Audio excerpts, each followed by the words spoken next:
My name is Ray, and I'm a librarian at the Volusia County Public Library, and we have another Sciences Are Superpower episode here with a guest. And Kara, would you like to introduce yourself?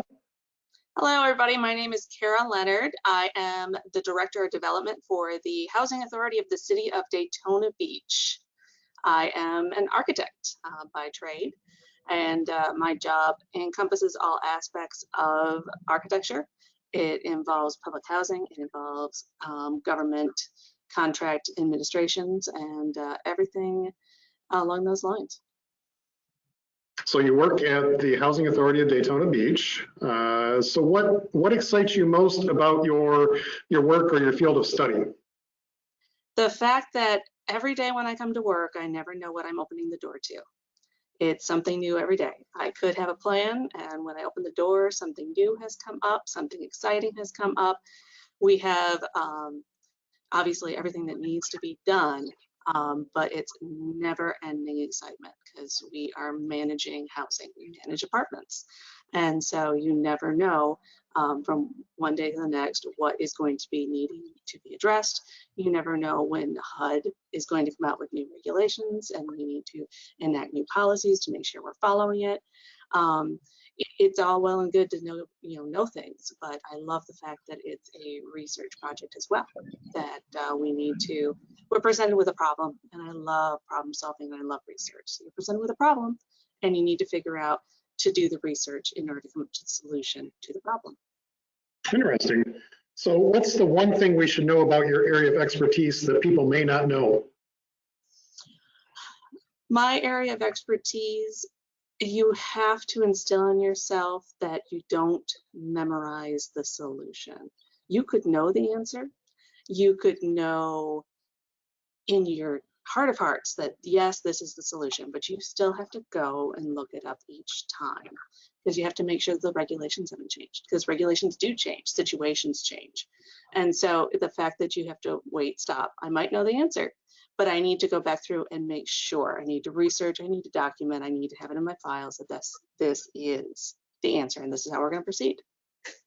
Interesting. So what one book has influenced you the most? The Not So Big House by Sarah Susanka. It came out when I was working on my undergraduate degree in interior design. And when I went on through architecture school, my first career was actually more commercial architecture in a small town architecture firm. And residential came to me with when I started up with housing authorities. When the housing crisis happened, the architecture firm I was working for closed down. And I was in need of work, and Housing Authority came up as needing somebody with my expertise in my architecture field. But I've also branched out into other administration. And so having this background in this book called The Not So Big House was very helpful in how we look at residential buildings, how we look at the houses we're living in, and going back to questioning everything. So for the longest time, houses always had a dining room. And for the most part, dining rooms are either where you store the dining room table in Grandma's hutch, or where you hold the Thanksgiving dinner once a year, or in today's world, it's your secondary office right now because a lot of people are working from home. But questioning what spaces should be in the house, how we actually interact with our house, and how to set up houses in a way that provide those spaces that we need. So one of the concepts in the Not So Big House is actually having the main living room, the big open concept living room that everybody loves now that's open to the kitchen, but then having an away space, a smaller space off the living room that can be closed off or can be opened up. The way that she explains in the book is it's a place where the parents can go. So the kids are in the living room doing gaming, the parents can be in the away space having a conversation. That away space concept is actually very important right now with how we're using our homes for COVID. A lot of people are having to designate a spare bedroom or their own bedroom, or like you've seen in the commercials, walk-in closet for use as an office space. But having thought through what do we actually need and building houses around how people are currently functioning, not historic function. Another big thing that's influencing the renovation work we're doing in our properties right now is making sure that we have the right storage space. So, making sure your house is clean and tidy, a lot of it is focused around making sure you have the appropriate space to put your things away. So you're not living with your boxes day in, day out, like so many people do, during a move. You are living out of boxes for so long, making sure you have appropriate spaces to put things. So thinking through this book has been very formative on how I think through how people live in homes today. So you work at the Housing Authority. I think I'll ask a bonus question. What does the Housing Authority do for our community? So the Housing Authority of City of Daytona Beach provides housing to people who are low or very low income. Here in Florida, especially in Central Florida, there is an extreme need for providing good quality housing for people who are low income. A lot of that actually falls to workforce housing in this area, providing quality housing in this market for affordable rates.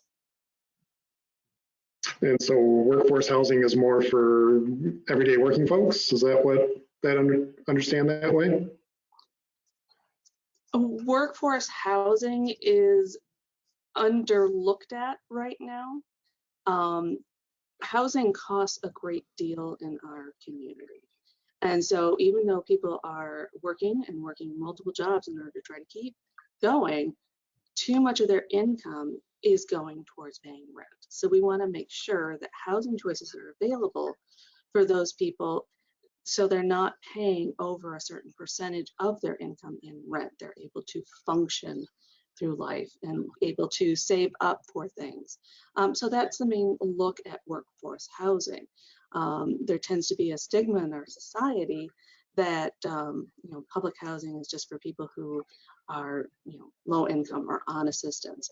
And I think COVID and COVID-19 and what we're going through in our society right now has really brought into sharp focus that a great deal of our society is just a few paychecks away from needing assistance, or even if they are in good paying jobs, they're still in need of assistance because of the cost of living, cost of housing. So that's a lot of our focus here, is making sure that we're adding to the community choices for providing good houses for people who are lower income or fall into that income range that they're having trouble finding housing. And Kara, thank you for joining us today. All right, thank you.